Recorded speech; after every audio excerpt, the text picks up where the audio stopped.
gentlemen, boys and girls, welcome back to the #1 podcast about game development and the lifestyle of game developers. I am one half of the team bringing you this awesome podcast. My name is Larry Charles, and I may as well just go ahead and reveal him now because he's on the video footage with me. That's right, we're doing it video for the first time ever. Yes. Helping me with behind-the-scenes transitions and on-screen presentation, Mr. Brandon Pham. Welcome everybody to another episode of Game Dev Unchained. I wanted to also introduce our guests. Okay. That's two people right here. Austin and Jonathan. What's up, guys? Do you guys hear us? Yes, you can. Loud and clear. 1 second. All right, can you hear us? Yeah. You guys are doing great. Can you hear us? Yeah, perfect. Yeah, thank you. Cool. All right, so yeah, thanks for having us. Oh, come on, of course.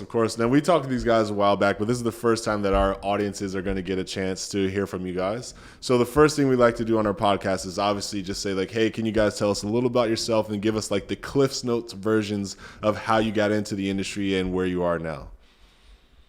Yeah, I can start. By the way, you guys have the coolest intro ever. We're really proud. Yeah, whoever did that, props. But yeah, my name is Austin Anderson. I used to be a game developer back in the day. Transitioned to web technologies, worked at a bunch of companies, was at LinkedIn last, and then decided to get back into the game industry. Was going to start a studio. Noticed that there was a lot of problems plaguing, the indie community, and decided to create a software platform instead. So yeah, that's a little bit about myself. JT, you want to jump in? Sure. How's it going, everyone? My name is Jonathan, also known as JT within Rupee.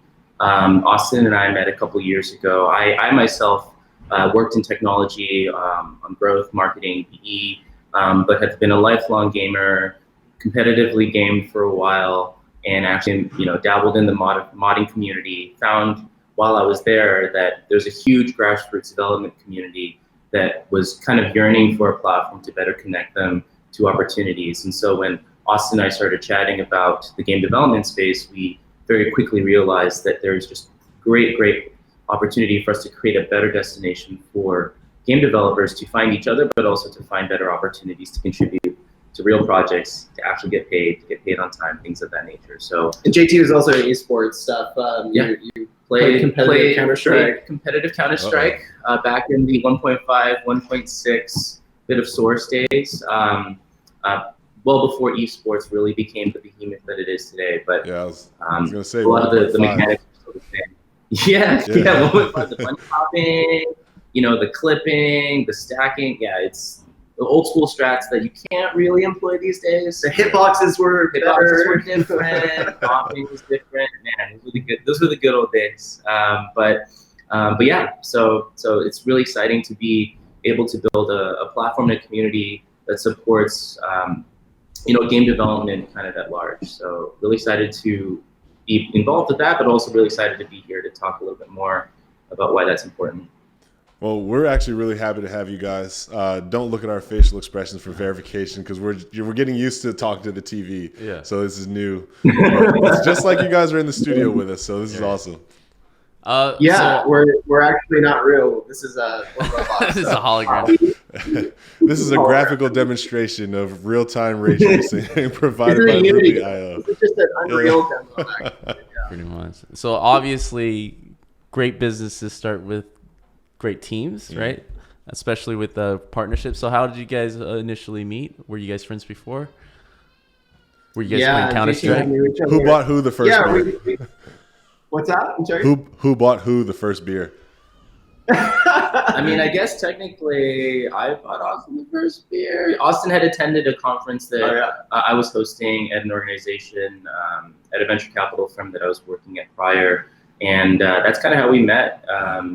We just got to talking at the event, and one thing led to another. We found that we both really cared about both technology as well as creatives. And that's kind of how all of this began. So that was many years ago. A lot has happened since then. The industry has dramatically changed since then. And we think that, there's just like a unique opportunity for something like this to happen now, especially given things like remote work and just general communication across work platforms has really improved. The barrier to entry for game development has really come down. So we think that there's just a big opportunity for a lot of great talent to meet each other and work together. Yeah.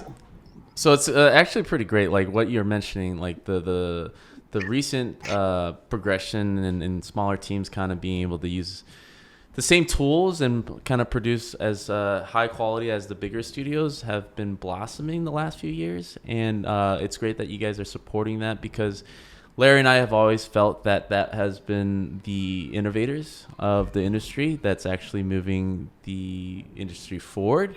Not to kind of hate or shit on like the bigger studios, because we love the blockbusters as well, but they are usually the ones playing it a little safer, right? They're the slowest ships to move in the water. Exactly. And so when was the first title or time when you guys were actually seeing like there's a huge shift in the industry right now, we need to jump on this? Yeah, that's a great question. So, I mean, we pay close attention. We're avid gamers ourselves, and we actually have 4 co-founders, so we're 2 of 4.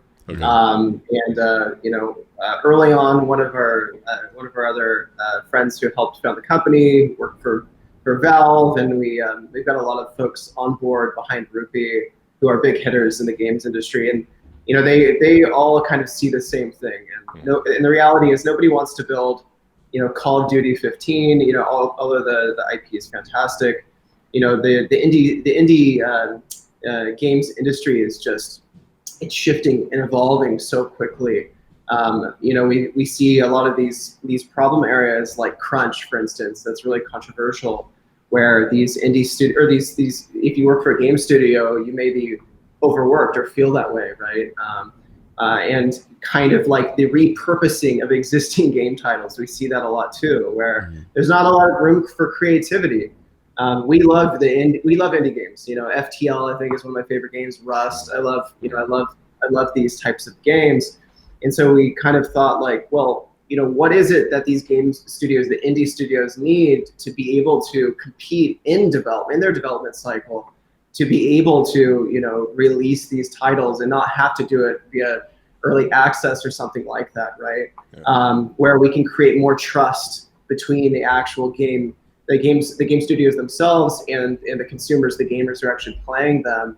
And we really believe that it starts at work. It starts at, how can we help these game developers keep the lights on so that they can continue to invest in their like small indie project and actually get it to release, right?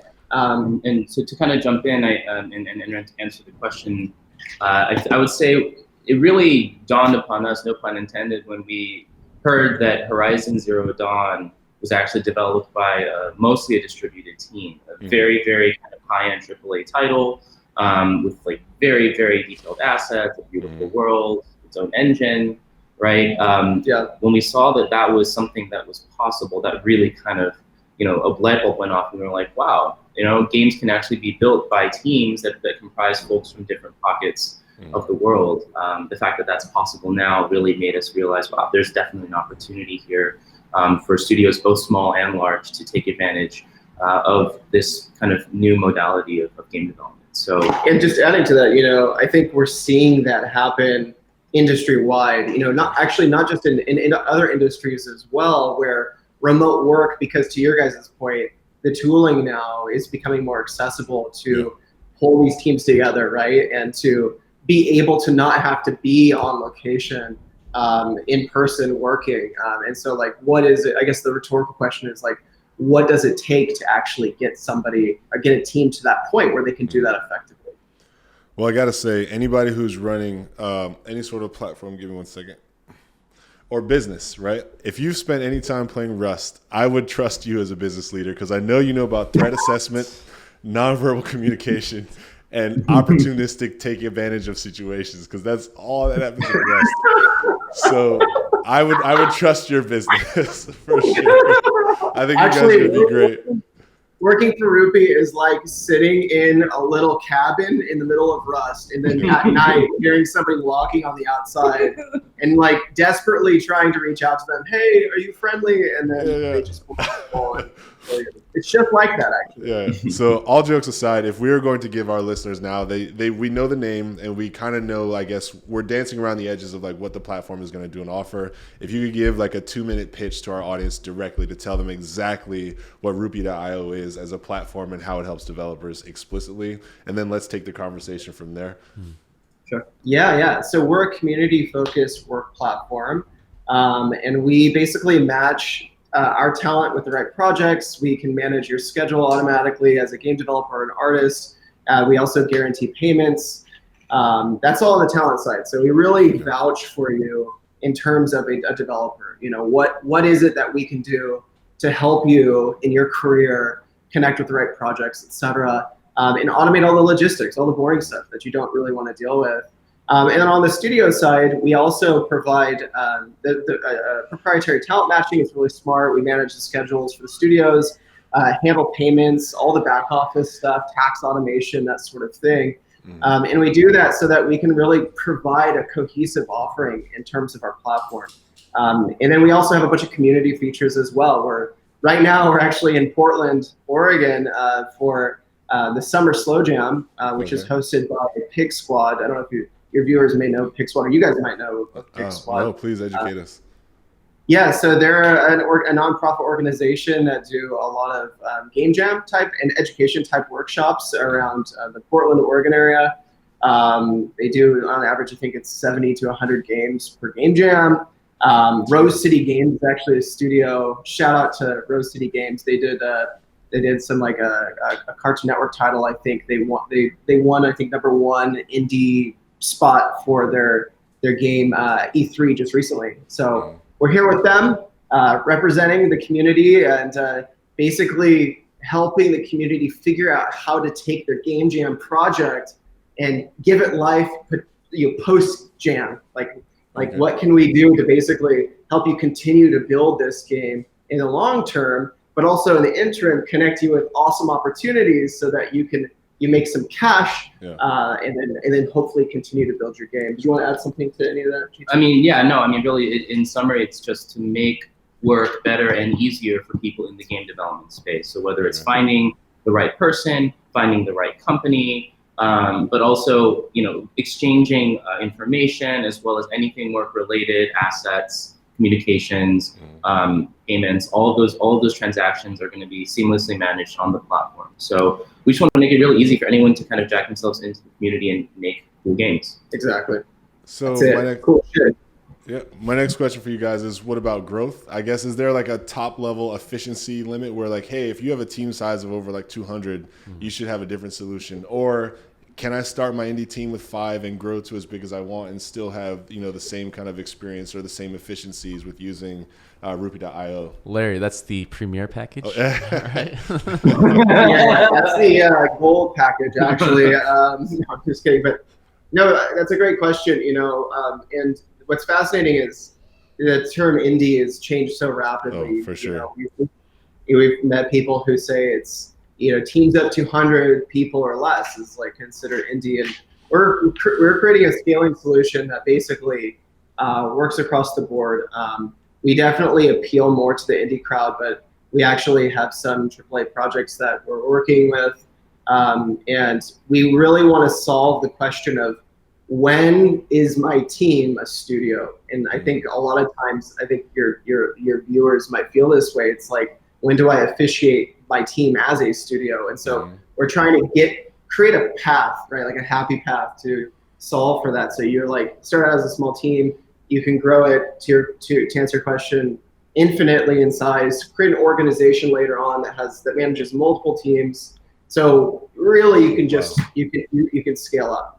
Yeah, this platform is definitely being designed for scale in mind. I mean, our goal really is to become the place where studios can become as big or as small or break off into small teams. However it is that they want to run their orgs, they should be able to scale up or down on our platform pretty seamlessly. So that's really the ultimate goal. Mm-hmm.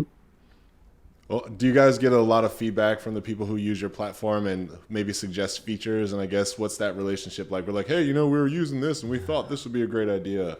And you guys are like, hey, great, thanks. or I guess how often Suggestion box Yeah. right next to their desk. next to the trash can. Yeah, we have always have an open communication on our site. In fact, pretty much everywhere on this site there is a feedback entry area where people can just let us know, flag things, or offer their opinions. We really value that feedback cycle because ultimately we are servants to the people building. And so we look for any opportunities we can to get cool feedback from the community. But I would say in terms of like feature set, we have various communication features and tools, forum-like things that enable community members to engage with each other. We've seen various asset handling management solutions that people have recommended. Workflow kind of feedback. It really does run the gamut because to your point, like different studios of different sizes have different needs, and ultimately we want to address the core needs before allowing feature creep to get the best of us. So, and we can't claim to be a community platform and not listen to the community. That's like our biggest modality is like, how can we better listen to the community, And so we may not like ship something huge based on one person's feedback, but we're always listening and aggregating feedback over time.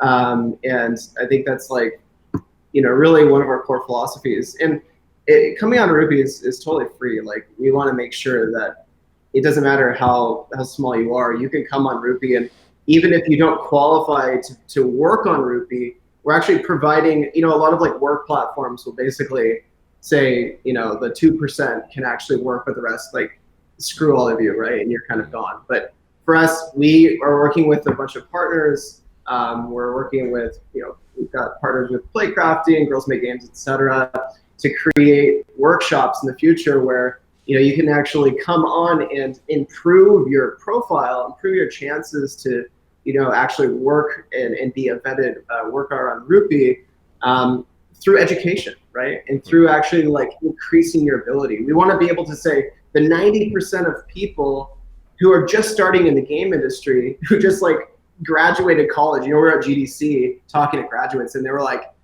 their last year, and they're literally saying, I don't know what I'm going to do. Like, I have no idea where I'm going to go after this. They want to work in game development, but they don't know where to start. No path. Right, and it kind of makes sense, right? Not all, like art schools aren't necessarily directly geared towards game development, even though a lot of people at these institutions who are properly trained to make games, are definitely qualified to work on them.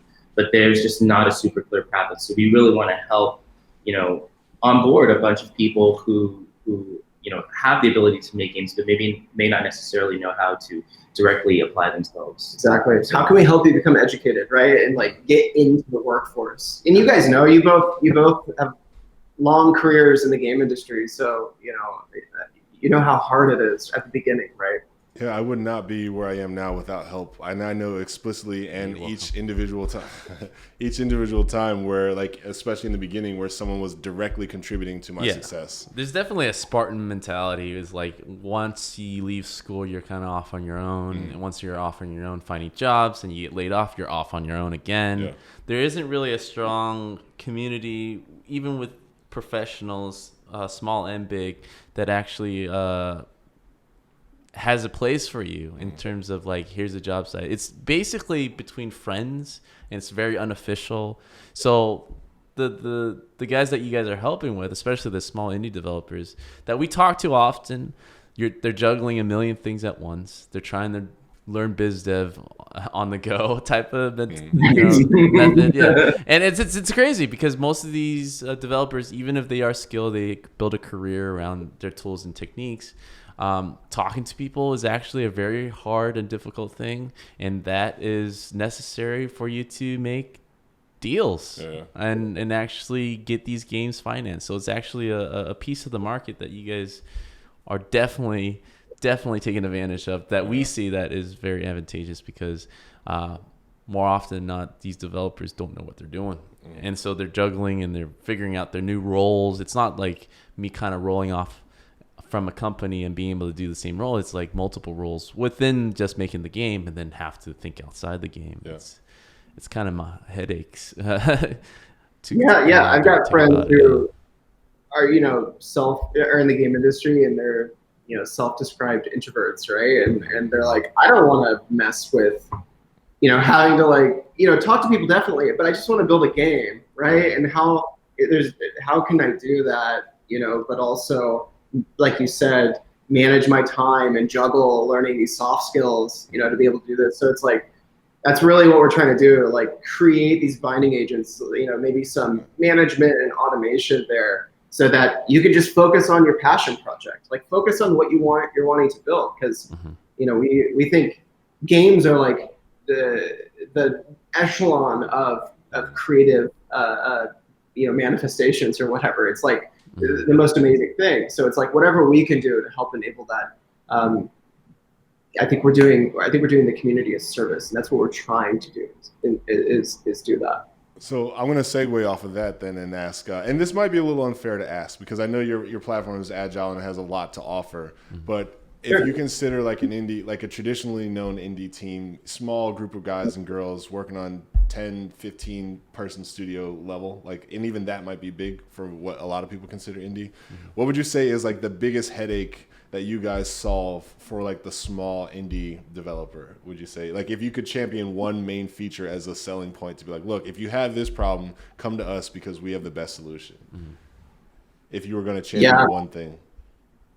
Honestly, I think it would be our matchmaking. Okay. Because I think that's really what it comes down to is you put a group of people together that have a set of skills, finding the right match to get your team work. If you're doing that, which the majority of teams and individuals that we know outsource themselves at the same time as like building their title because they have to, especially if you're building an indie game and you're not financed, you're going to have to make money somehow. Right. And so why not do it in parallel, on the same platform? And I think, in my opinion, it's the matchmaking piece because we can automate that. We can automate your calendar. You're like, hey, I am open to work these days and let's go. Right. And the team's together, we're vetted, whatever, like, hey, somebody's just inquired for your team to do, a 6-month contract on something. Yeah, and to kind of add to that, why matchmaking is so good on our platform is that we actively vet not just for kind of the hard skills required to determine whether someone's qualified to work on something, but in our research and in having been embedded in the game development community, we've also found that there are a bunch of soft skills and kind of things in between that lead to turnover within organizations. So you could hire someone, I don't know, some long-term veteran from LucasArts or from Pixar, but maybe, even though they make great work, maybe the pace at which they make the work doesn't quite fit the type of game that you're making because you're making like a mobile game and you're looking for in-game assets that you want to churn out every week. Right. Whereas this person, makes amazing work, but is used to working on it 4 weeks at a time. And so they're just like little nuances in different roles within game development that we really like to kind of vet for, such that that when you're hiring someone on our platform or putting yourself out for hire, you're going to be matched with the right project that matches your specific specifications, your work style. Specialization. Yeah, it's very nuanced, and we basically try to cover all of the bases when it comes to that nuance. So you're going to get a good match. All right, so I got to ask then, after hearing that pitch, I'm LinkedIn and I've got the monies, right? Like, I want to buy that. Are you guys for sale? 'Cause that's that's something that a big company would seriously want to acquire. You guys are sitting on some technology there. Yeah. If you want to write a check, I didn't know you were LinkedIn. I thought this was game dev Unchained. Okay. I think the technology obviously is great. We're serving a community that I think that I think has some unique properties, right? And so whether it's LinkedIn or some other platform that really wants to address this class of worker, happy to chat. But for now, like, all we're focused on is turning Rupee into that best destination for creatives that want to get involved currently in game development projects. And so, yeah, the technology is going to continue to develop. We're going to continue to improve our algorithms. And yeah, who knows what opportunities will rise. But for now, like, all we're focused on is helping the community. And it's utopian to say, I think, but the reality is to create something like we're creating, you really have to have a direct connection to the community intimately. Yeah. You can't really, like, selling out is something that can happen, right? Like finding the right partners, finding the right people who align in philosophy, right? I mean, it's going to matter a lot down the line. Huge, right? So we're thinking about that all the way through because, like I said at the beginning, you know, we're a community first platform, and because of that, that's got some, you know, great power comes great responsibility stuff added to that, right? And so we're trying our best and just keeping our ear to the ground and reaching out as much as we can. So what have been some of the big hassles you guys have had to overcome to get Rupee to where it is right now? I'm assuming, like, in the idea phase, sure, it all looks great on paper, but when you start buying servers, when you start setting up infrastructure, or when you start trying to advertise this to potential people to join, to be the first adopters, you know what I mean? Yeah. There's a lot of hurdles to cross there to gain those people's trust. So I guess what have been some of the notable, I guess, achievements that you guys have gone through from now till your start? Go for it. Yeah. Well, I mean, first and foremost, starting an organization like this, and especially one that we hope to be as long-standing as Rupee, does require some early backing from some people who know what they're doing in the industry, have been building games, or have been working with game builders for a long time. So we went out and corralled as many of the best experts as we possibly could from the industry. And so, for instance, I could mention some of our initial advisors and investors include, you know, the co-founders of Twitch, co-founders of Guitar Hero, the former Square Enix CEO, folks that have actually seen these communities come together, coalesce, develop together, communicate together. These are the people that we want on our side to really, you know, help us understand best the people that we're looking to serve. And so that was kind of our first step right on the onset, was like finding the right advocates for what it is that we were doing to make sure that we were going into this with the right mindset, with the right support. So that kind of helped us ideate our first iteration of Rupee. But, you know, as with any business idea, the idea kind of evolved with time, especially as we started getting in front of our customers, like, directly. And so when we co-hosted our first conference out in New York, which is Play NYC, we really started talking to a lot of devs, and that's where we realized, you know, some of our assumptions around what it is that devs needed. And at the time, Rupee was targeted more as kind of like a crowdfunding platform and crowd building platform for games. We realized that, you know, these devs are actually, that was where we learned, like, devs are actually outsourcing themselves, and they're either themselves or their teams to other larger projects. They were basically looking to keep the lights on with other gigs. And that's when the light bulb for us went up. We were like, wow, like, gigs matter a lot for people in this community, because it's not like tech where you can just go out and raise a bunch of money for your studio through a couple pitches and you know, in the right vision. It just doesn't quite work that way. And so a lot of people are doing contract for hire work. And so we wanted to build a platform to better support kind of the core needs, the fundamental needs of the backbone of game development. And so that's kind of what led to Rupee as it stands today. But that process of like getting that feedback was definitely, that was challenging. It was challenging for sure. Yeah, and I think just adding to that, I think one of the big challenges too is just like communicating to, you know, potential investors, et cetera, the opportunity for gaming, right? And just gaming in general. So many people don't understand gaming still. It's just mind-boggling, right? I mean, they're like, yeah, gaming, right? And then you're like, yeah, but actually, you know, the total market for gaming is larger than the music industry and the movie industry combined. It's massive. There's so many people participating and creating awesome content. Yeah. But gaming is still pretty scary for a lot of people. And so really painting a picture of what's happening right now in the industry and where things are going, right? We're really trying to be future forward in terms of how work will be in the future, you know, not just in the game industry, but all industries, especially in technology, but also what's happening in terms of, you know, the indie movement, the breaking down of large studios into smaller studios, and how everything is kind of subdividing now, and everybody's going lean and everybody's distributed, you know, and what that looks like in the next, you know, 4, 5, 6 years. You know, that takes a lot of work and research and talking to a lot of people. Yeah, my goodness. Well, speaking on some of that, like without giving your competitor an advantage, for the first, next 4 to 6 years, with E3 just freshly wrapping up, with bigger studios being far fewer than before, we're talking about maybe 6 major publishers now announcing games at E3. Yeah. What's happening where you see that the big guys are going to constantly play in their own playground? It's going to be very concentrated. Do you see the only reason that's holding the indie developers back is because of resources and maybe lack of education in terms of the business side of things? Like, what's holding the indie development back right now to become like a bigger industry than the bigger companies, in your opinion? Yeah, there's a stat. It's like 85% of games fail to release. I mean, it's massive, right? And there's a lot of variables in that. Why a game doesn't make it to release. A lot of times it comes down to user feedback, right? For instance, where somebody will iterate on a game for years and release it, and then community reception is bad, and then it just kind of flops, right?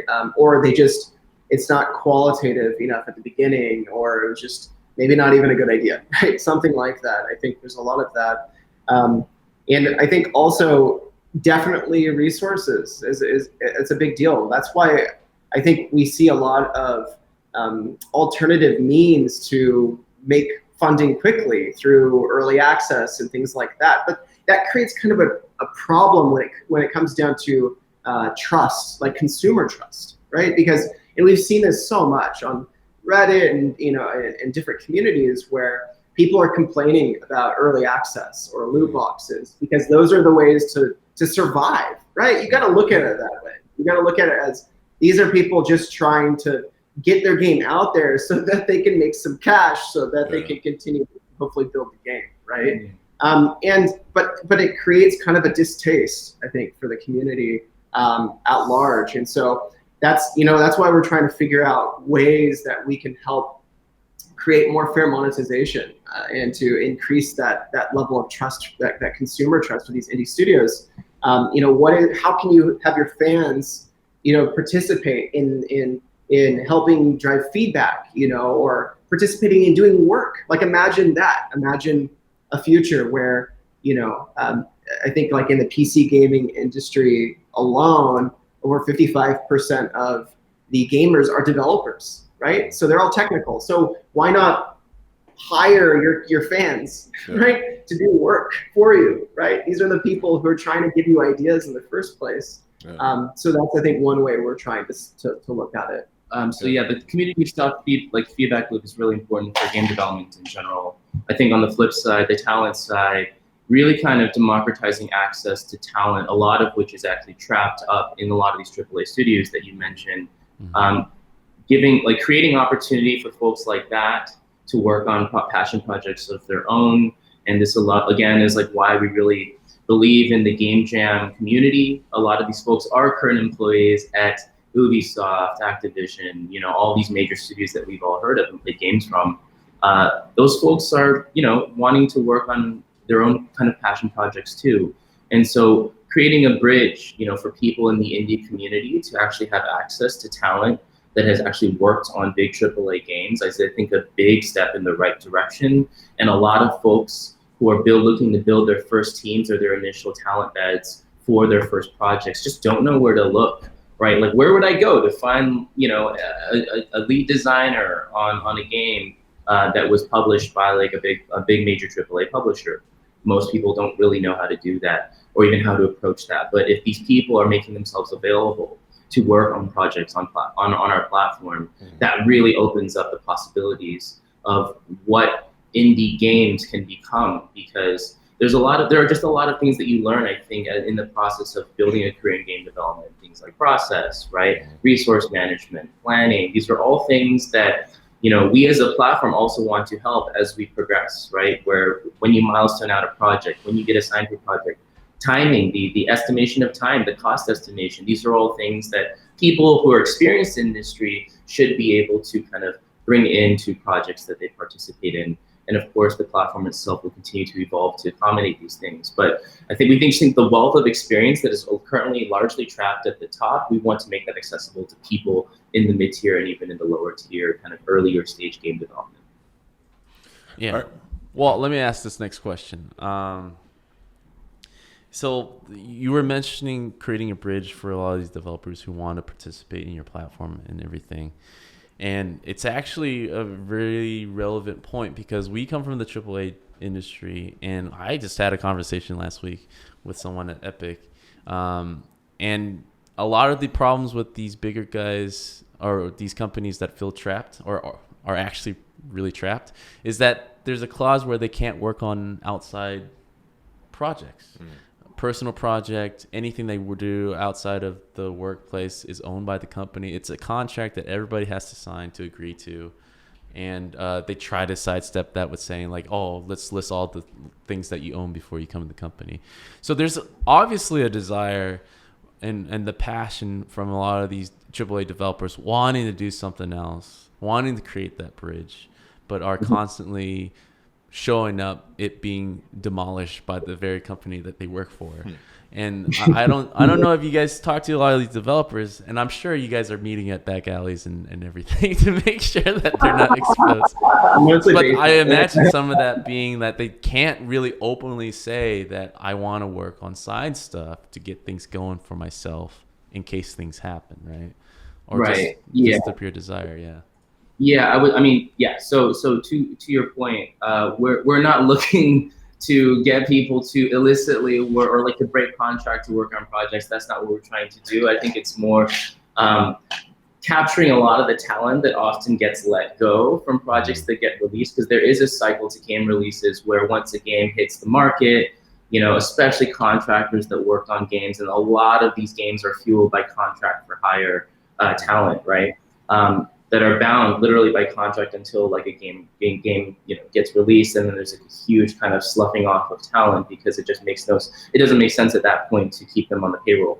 And so it's not so much like getting people who are currently at like Ubisoft or Activision to come and be like, yo, like screw them, I'm gonna work on my own thing and we may get caught.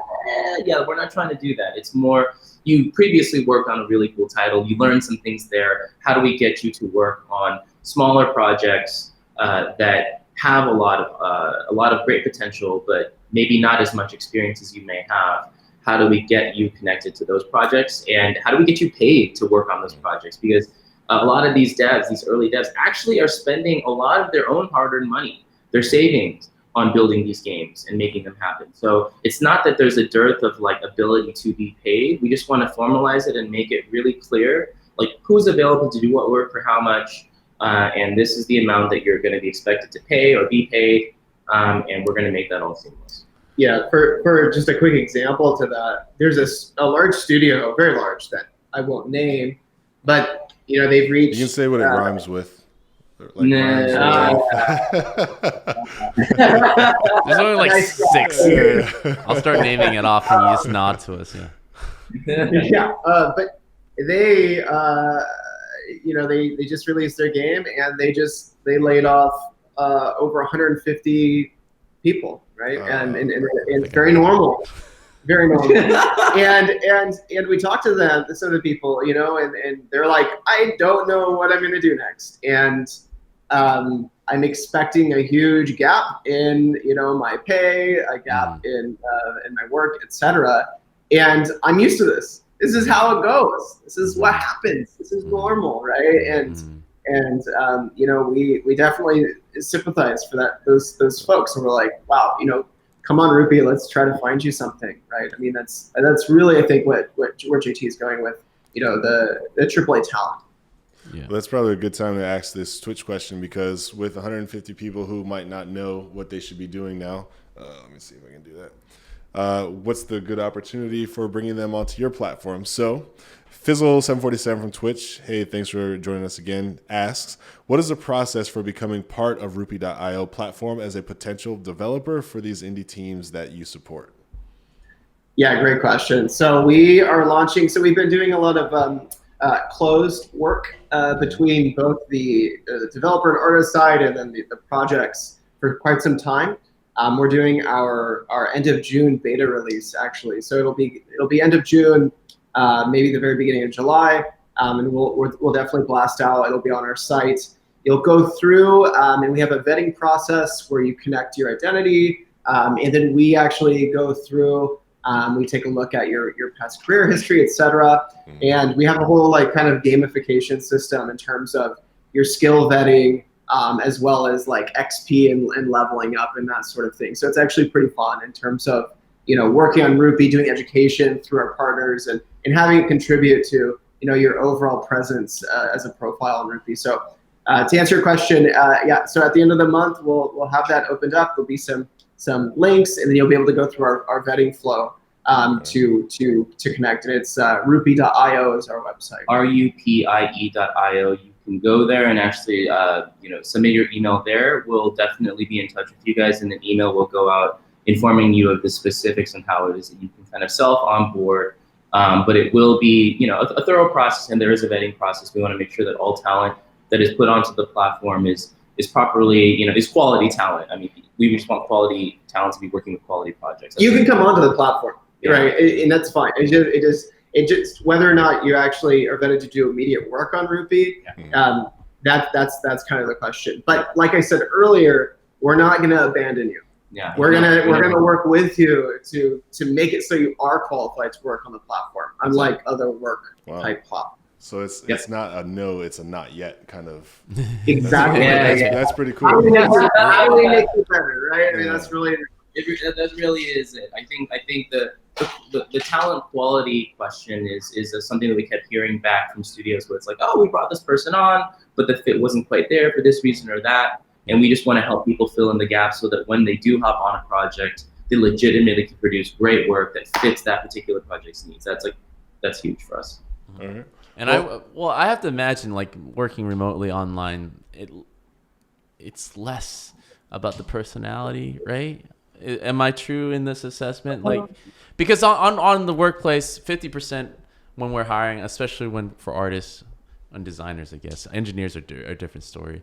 50% of that is your skill set. 50% of that is personality. Can I hang out with you? Can I work with you? Can we talk to you? The percentage has to be slightly lower than that, right? When you're talking to someone online, you don't really need to talk or hang out as much. Am I incorrect in that assessment? I mean, I would say it depends on the work that is being asked of the person, right? I think if you're more creatively involved in shaping the vision, because we've definitely had some clients on Rupee come to us and be like, we're looking to bring on people who really believe in what we're doing, who see, the nuances of what we're after, whereas others are like, I just want assets made, right? So it really just depends on what the developer or studio is actually requesting and the type of work that's being requested. But I do agree. Like I've managed teams remotely for years at various companies, and I do agree that it does matter less. It matters in different ways, right? Because you're communicating online. You may do like a video call, something like that, right? So soft skills do matter a little bit. But yes, to your point, it's you're not gonna hang out after work or something like that, right? So it's a little different for sure. I mean, Ted Bundy can be awesome for 10 minutes. I'm not saying on your platform you have 10 Bundys, but I'm saying that it's an easier task to be impressive on a Skype call and be behaved, right? Because from the neck up, you look presentable. You just put on your polo. Yeah, you just Still put on your I mean, parents are not a requirement. That's not. But to account for people who maybe look good on the onset but eventually don't perform or don't deliver for whatever reason, we have a reviewing system to kind of ensure that people do deliver on what they say they can. And this applies to both the talent and the studios. So keeping people accountable on the platform is a huge tenet of Rupee. So on both sides. Yeah, you can pretend, but it will have ramifications if you get outed. So this is why vetting does matter, matchmaking does matter, because we want to ensure that people have largely a good experience when they come in and do work or request work. Yeah, because we're pulling in all this work for you to do as a developer, but we're not going to just you just became a game developer yesterday, and then connect Right. to, and then have that happen, right? Right. So All right. So it sounds like we're about a month away from the development portal being opened up for more people to submit to you guys. But since I have you here on the podcast, I'm actually just going to pitch to you right now. I've been developing. Yeah, I've been developing a game for about the past 2.5 years, and I think it's ready for prime time. So I'd like you guys to evaluate it live on the podcast and let me know if you think it's a project that I could, continue to further on your platform. can I play it with Stadia right now? Yeah, actually, it is. It's played live. You can play it with. We're actually already running it on Stadia, and let me show you why. The game's called the Fast Five. I'm going to ask you guys 5 rapid fire questions, and all I need from you is 5 rapid fire answers. Are you guys ready to play? Yeah. Pull that up, Jamie. All right. Question number 1: if you could activate any video game power up that you've ever played with for one day, which one would it be? Oh man, this is Fast Five, not Slow Yeah, Five. this is fast. The star in Mario Kart. There's 2 of you. Oh yeah. Wait, is there Mario Kart? Probably like 100x XP multiplier, just in Okay. general. Question number 2, a similar question. If you could be any video game character for one day, which character or persona would you take on? That is such a good question. Kirby, by far. Kirby? Yeah, because I can assume anybody else's powers. That's fantastic. And I'm like cute, so I'm unassuming. Yeah. There's so much thought in that strategy. I appreciate Yeah, man. it. Yeah. No, it's smart. It's a good strategy. I agree. Yeah. Maybe like Link, probably. Okay. Question number 3: who is the best unlockable character that you guys have ever unlocked in any game? Whoa. The best Best unlockable. unlockable. I mean, I keep going back to Smash Brothers because I just grew up loving that game. Probably Ness. Okay. I just love how weird his physics are and how trippy. I mean, he's just like a really weird unlockable character, but it's actually very powerful if you know how to use him. Okay. Yeah. Probably like Road Rash 64, where you could unlock those insanely fast bikes where you're just flying over the entire map. That's the character. All right. Question number 4: if it was your money and you had to pick a project, would you greenlight World of Warcraft Remastered or World of Warcraft 2? Oh man, World of Warcraft 2 any day. 2 by far. All right. Yeah. Last question. Question number 5: are you guys going to be day one supporters of Google Stadia or not? Yes, we are platform agnostic in terms of what you're building. It's more genre, Okay. what type of game are you building, not necessarily what platform. But, and whatever gets more, people playing games, we're all for it. Good question. So Good answer. Google Stadia just makes it more accessible to more people. We're super down for that. Obviously, we'll see how it all shakes out. But ultimately, more gamers are going to be exposed to more games. So Now, we're stoked for that. was that the company answer or was that your personal individual answer? No, that's okay. legitimately. No, when Stadia was out, It cleaned up real nice at the end. Yeah. We're platform agnostic. We just want to. We're about support. Poker face. Because that legitimately was how I felt when I all heard it on Stadia. Hey, fair You get enough. a fair physical enough. piece of paper. It's sponsored by Google. They pulled up my notes. Google's sliding a check to them right now. Yeah. If we just pan your camera to the right, we're gonna see the X swoosh just slightly in the background. Oh man, that was good. Yeah. So That's a great game, by the way. Great Okay. graphics. all right, well, cool. So that was my game. Thank you guys for playing. Now to bring back all the attention to you guys. There was a question I did want to ask because working in indie, sometimes people will pay you in dollars. And then sometimes they pay you in promises. For example, hey, this is a back end deal. We're going to, when we make money, you will get X%, or you will get, some sort of monetary revenue. But once we start making the money. So it may not even be percentage based. It could actually be like a flat value, but once money comes in. So does your platform allow for similar payment structures as well? Or I guess, how do you deal with those types of Does scenarios? PayPal take promises? I sent you an I promise. That's something like, no, that's actually a really good question. Something we talked a lot about, and we hear a lot actually.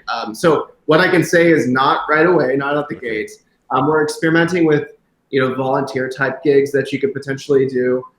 The rev share, profit share stuff ends up being very complicated, right? In terms of contractual agreements, a lot of that stuff's custom legal footwork.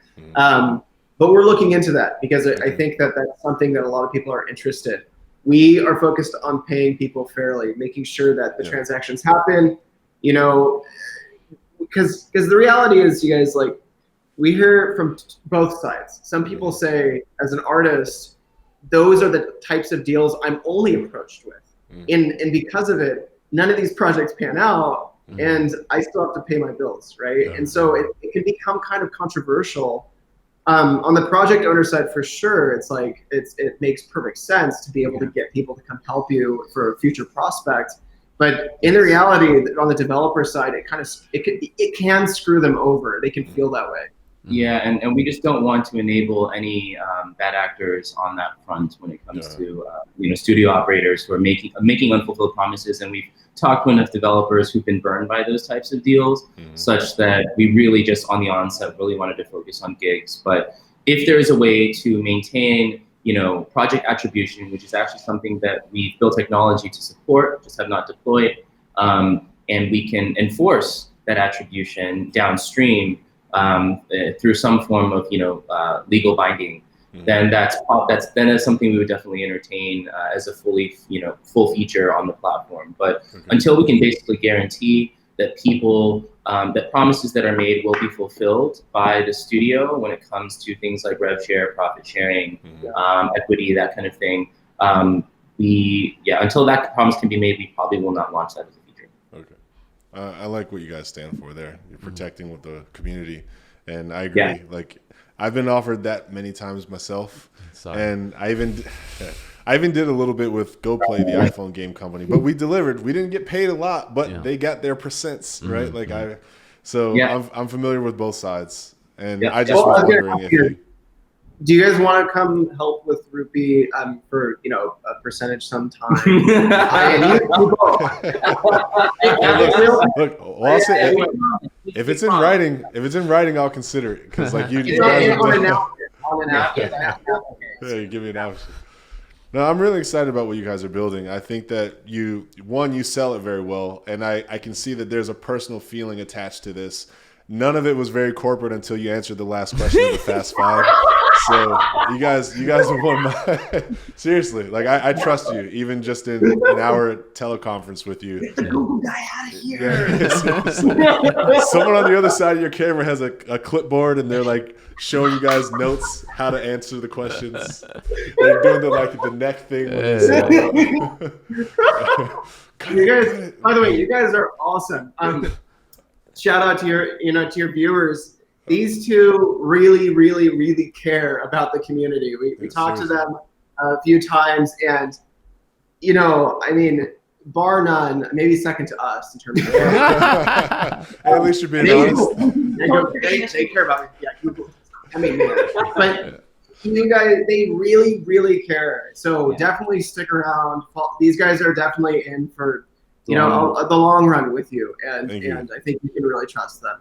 Thank you. Oh, that makes me feel good. These are real tears, by the way. Yeah. I mean, like, it was the first time we met on teleconference, there was instant synergy between us, because we saw basically us on the other side helping in this crowd. That's hilarious. This industry is a funny industry. It's very profitable. Yeah. But what a mess it is. There is no clear path for anybody that is maybe shipping the #1 game last year, or really building up this resource for themselves to publish games on their own. No one's talking to each other, and there's a huge disconnect with all the communities, indie devs, AAA, mobile. Everyone's in their own little corner, and the only guys that are talking to each other, or the corporate heads just having What color's your a Lamborghini? bed and breakfast together. I got the Target top. Yeah, and it's weird. There's a reason why. I mean, there's a reason why we're so disconnected, right? Because everyone's, it's a hard industry to kind of get through. Everyone's just earning their 9 to 5, getting home and trying to reset for the morning. And so there's really not enough people like you guys, like us, kind of thinking beyond that, thinking the extra steps, thinking about what is my 65, Is it Well, it's being here? I'd say it's hard to put other people on your shoulders these days, right? Yeah. Like, and this isn't to like big up either one of us. This is just like kind of my observation is a lot of people have so many personal struggles on the micro level that the macro level concerns just pretty much don't even too exist, far away. Yeah. right? Like it's like I'm already dealing with all this and all that. Why am I supposed to? Yes. And it's that's why it's very important whenever I see people who are like community based or help centric or very generous or do a lot of philanthropy that like I try to shine as much spotlight there as I can because I know that those benefits actually do trickle down. Like that's a properly used trickle down term because it's like going from one thing and dispersing, right? Yeah. That's trickle down. Yeah. Taking from many and conglomerating is not. It's called winning. No. You guys don't exist because you think that the industry is just fine. Right. Exactly. We don't exist because we think the industry is just fine and just in working. We exist because we are at the beginning of some big changes, and we are supporting the underdog because we ourselves understand what it's like to be that person. Yeah. And I think that like to your guys' point, we have to really come together. There's a lot of money over there, right? In the big corporate side, but we're seeing it doesn't matter as much. Some indie games outperform AAA titles 10x. I mean, you can look at the new Fallout game versus something else like Super Meat Boy or something, right? I mean, like. It's amazing to see that happen, and I think it's only going to continue that direction. So thank you for being who you are, coming from where you've come, and representing in the way that you're representing, because I think you're representing the future of game development and artistry, etc. I think it's the future. Yep. Well, man, let me give my ego a second to come back down to normal size.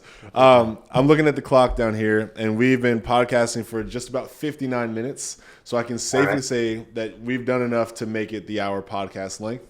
And at this time, we obviously, Brandon and I usually go and like get water or refill the coffee mugs. And we let you guys talk directly to the audience to shout out, promote, or raise awareness for something you're involved in, something you think is cool, or just anything in general, business or personal, that you think just needs more spotlight. So without further ado, the floor is yours. Cool. I think the first part is, we're definitely new to the scene. We're trying to do something to support you as a developer, as a studio, as a fledgling studio, whatever. It doesn't matter. It doesn't really actually matter your size as an artist, especially to be able to work in a way that really accommodates a healthy lifestyle, right? And not just a healthy lifestyle, but allows you to focus on what you care about and not focus on things that just take up your time needlessly or burn you out, or 9 to 5 was mentioned. Let's be real, it's more like 9 to 10 p.m. nowadays, especially in AAA game development. So come help us do this. Come be a part of our community. Come to the game jams we're a part of, and we really, really care about you guys and girls. I mean, that's something I personally really do.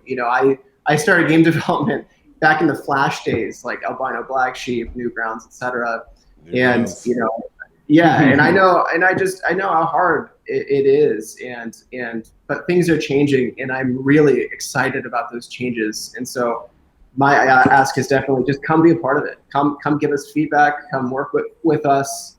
Not for us, just with us. We don't own the talent. We just build tools to help you. Did you want to add to that?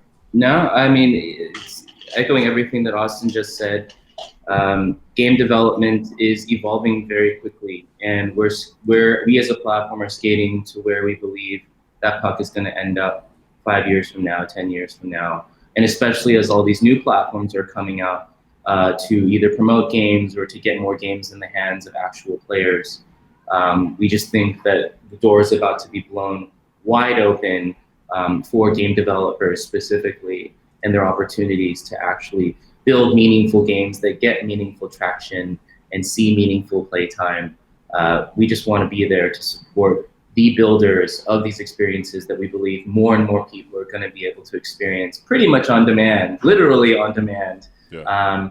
And so just really, really excited to be involved in the community building portion of that entire value chain. And we just think that there's just so much opportunity for people to build and also people to have fun while doing it. But really the core is just helping people focus on what they want to do, which is to build, right? Exactly. We will handle kind of everything in the background.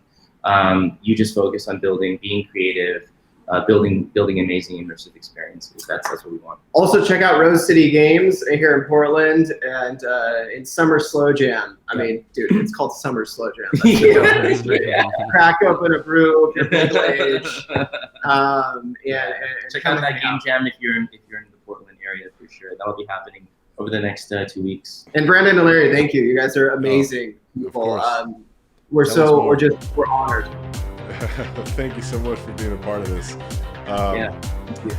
I will say, even though it's the middle of the day in bright daylight, I'm Larry Charles, and I'm saying good night. This is Brandon Pham. Thank you for joining us and our guests. How about all right, guys. Thank you guys for having us.